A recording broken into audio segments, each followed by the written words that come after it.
hands.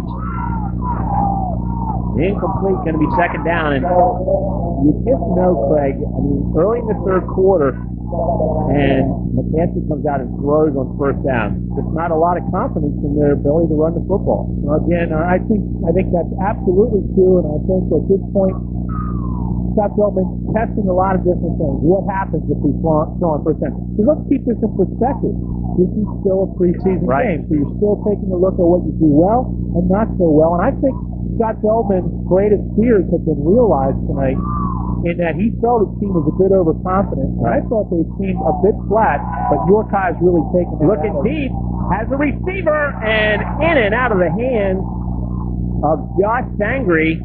Coverage there for the Bearcats, and pretty good coverage to knock it away, Brandon Nelson. Chris, he's the one I said all night long. I am so impressed by number 9, Brandon Nelson, the 10th grader, 5'11", 157. His ability to run with the deep receivers of McCaskey bodes very well for them in Division I in York County. Right.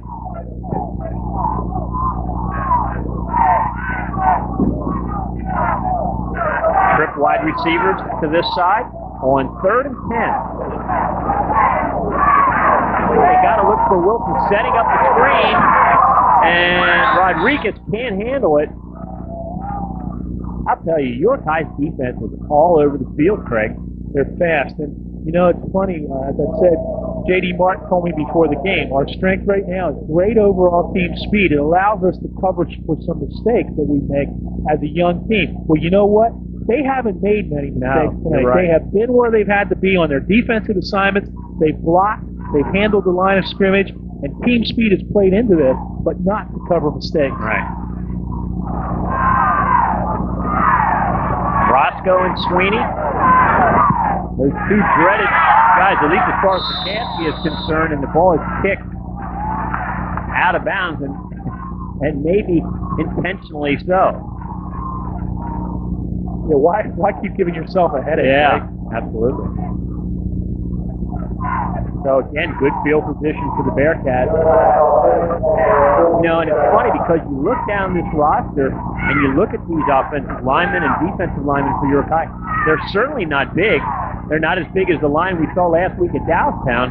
No, but the quickness is obviously offsetting that. Well, I think what J.D. Martin told me was most of his linemen are right around the 200-pound mark, give or take 5 or 10 pounds, right. Exception to that being maybe Fuentes and a couple others. But these are young kids that are going to get bigger. And Flag cutting it back up is Tazza Sweeney, and that's going to go against the Bearcats as well. I think that was a hold. So that 200 or 195-pound lineman as a sophomore is going to become a 210-pound junior and a 225, 230 by the time he's a senior. Right. Here, you're going to watch for the hold right here. To the inside. I didn't see it, but I'm sure it was there. We do first down. No, the official was sure it was there. Yeah. I'm not sure it was there. Yeah. I couldn't tell either. But again, penalties against York High, probably something that Coach J.D. Martin is going to discuss next week when they talk about this football game. That is York High's 6th penalty, costing them 45 yards. Yeah, that's really been the only negative in tonight's ball game. Right. And there's another one. Movement on the left side of the line by York High, and it's going to cost them another 5 yards. That's what it happens, but it's happening too much tonight. You know the ball. Right. Start. On the offense, still first down. You know, when it happens on defense, it's usually a result of aggressiveness or whatever. But when you're a lineman or a wide out or a back, you know the count. Yep. So that should be at an absolute minimum. I give them the benefit of the doubt in that it's week 2, but I am sure they will. They'll put a lot of focus on that starting with Monday's practice. First down and 21. Roscoe to the outside. There he goes. Oh, man, look at the speed by Roscoe cutting it back, and he's going to go all the way for a York High touchdown. I'm telling you, Chris, Bob, jet. He's got jet on the back of those shoes. Not diamonds on the soles of the shoes, jets on the back of the shoes. And unfortunately for the Bearcats, there appears to be a yellow flag. And quite frankly, Chris, where it's thrown on the field, I can't believe anybody would have committed an infraction because by that point, he was in for the touchdown, on his way for the touchdown. You know what? It's going to come back. And that's a shame because that was a quality run. Hey, it's a quality run even if it comes back. But you ought to be rewarded with 6 points for that. Dead ball foul. Personal foul. On the offense. Touchdown. 15 on his 5. Oh, after the touchdown, maybe some irrational exuberance. I don't know. It was thrown at a weird. It was thrown at about the 25. Yeah, I don't understand that one either. So it must have happened after the play was over. Well, I don't look like to at see this, that. Craig. I tell you.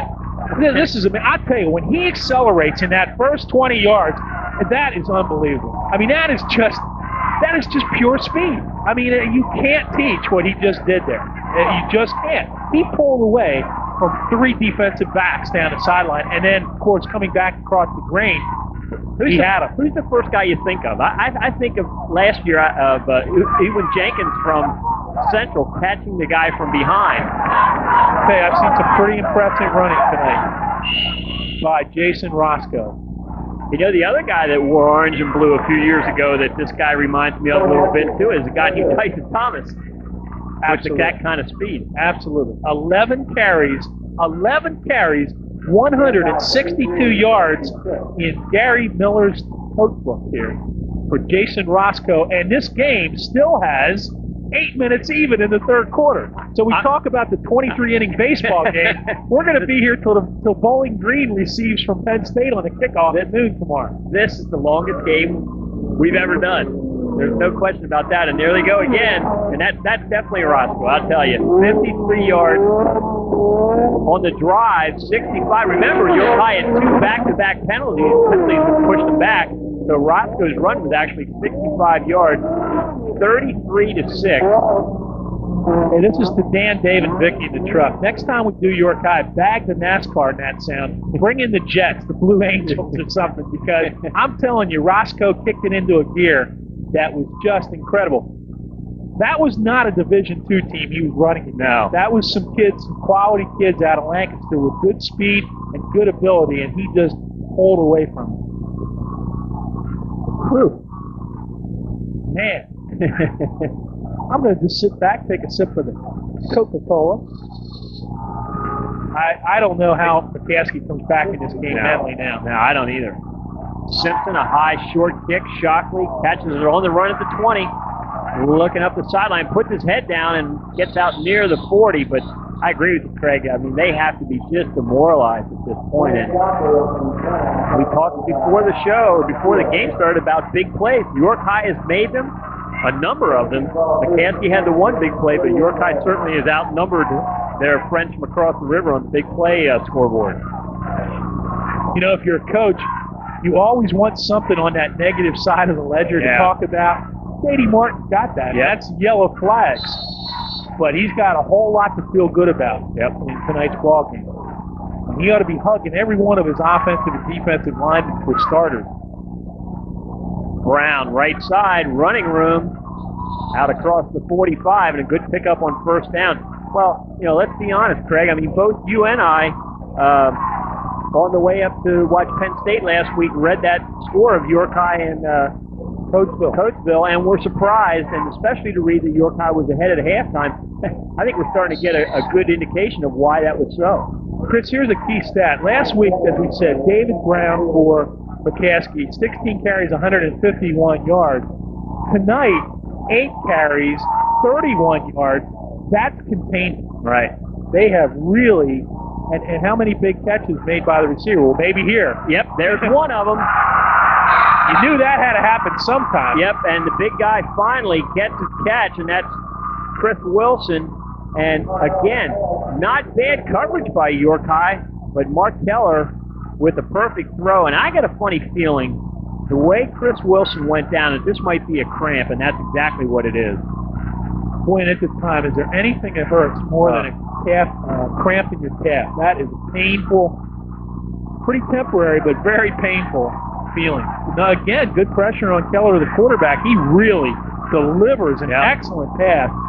And you see that the way in which the wide receiver, Chris Wilson, the 6'5", as listed in the program, 220-pound wide receiver, number 83 in your program, reached out for it and made a great catch. And we've been singing the praises of defensive back Brandon Nelson all night, and really not bad coverage at all there again by Nelson. He was right where he needed to be. He was to the inside. The ball was just thrown long, and a step or so. Wasn't as though Wilson was beating him. It was just that the ball was perfectly placed, and the great hands shown there by the senior wide receiver,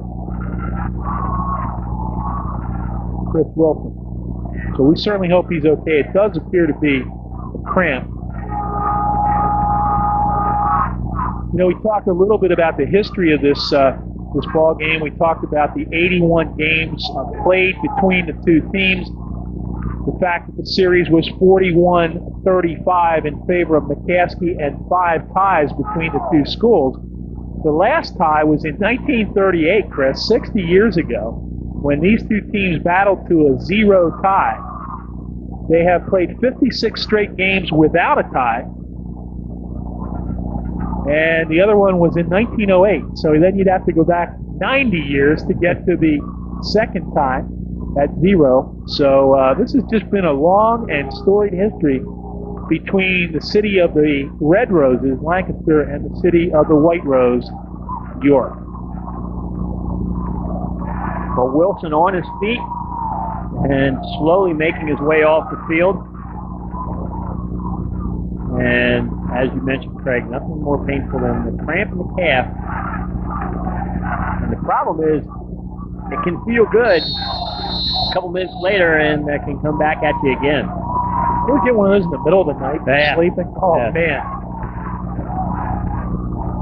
So first and 10 for McCaskey, and fumble snap, and I don't know. Sorted out. It looked to me like a blue shirt might have gone down. And they did. York High recovers it, and boy, McCaskey just cannot get anything going. And once again, there you can see it. Nothing between the center and the quarterback Keller, and that's something that should. It could happen one time, but it certainly shouldn't happen 2 or 3 times like it has tonight.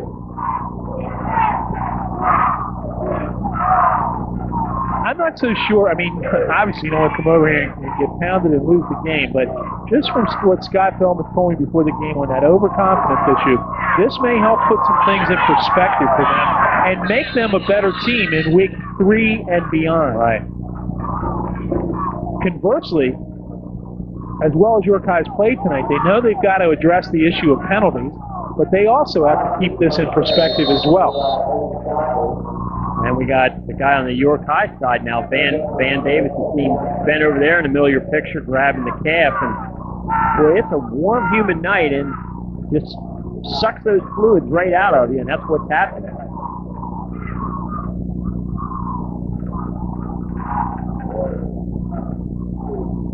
Oh man, that one looks painful. Look at that right calf; it's just hard as a rock. Yeah. Oh. And if you've ever had one of those, and most people have, and certainly most people who played sports have experienced at least one or multiple times, that is just, it's just a horrible feeling. You know, and there's nothing you can do to relieve that. Right, and just the way Van Davis is acting is exactly what you feel paralyzed. You feel like you just don't want to move that leg at all.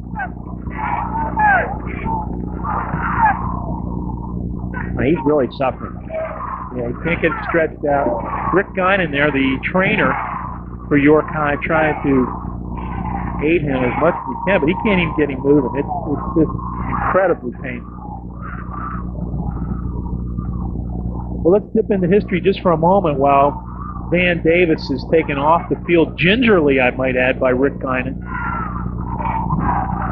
In terms of this 81-game series, tonight being game 82, which dates back into the 1890s, win streaks. York High have had 4-game win streaks 3 times, so we're really walking down memory lane for a lot of people here, but 34, 35, 36, and 37 was a 4-game York High win streak. And then the mid-60s, 65, 6, 7, and 8 was a 4-game Bearcat win streak. And then 72, 73, 74, and 75 also a win streak. But the longest win streak in the 81 game series belongs to the Red Tornado. 9 games coming out of World War II, 1945 through 1953, a 9-game win streak for Lancaster McCaskey. So quite an interesting rhythm to this series. And as we said, McCaskey winning the last 3 in 1995, 96, and 97. Second down and 10 for York High. Running room up the middle. And that looks to be somebody new in the backfield for York High. James Jackson with the carry, and good enough for a York High first down. And I believe that's the first time we've seen him on offense tonight. Especially out of the backfield slot. York High has a number of people to go to, and a lot of them are very similar in that they're not real big out of that running back spot, but all have pretty good speed.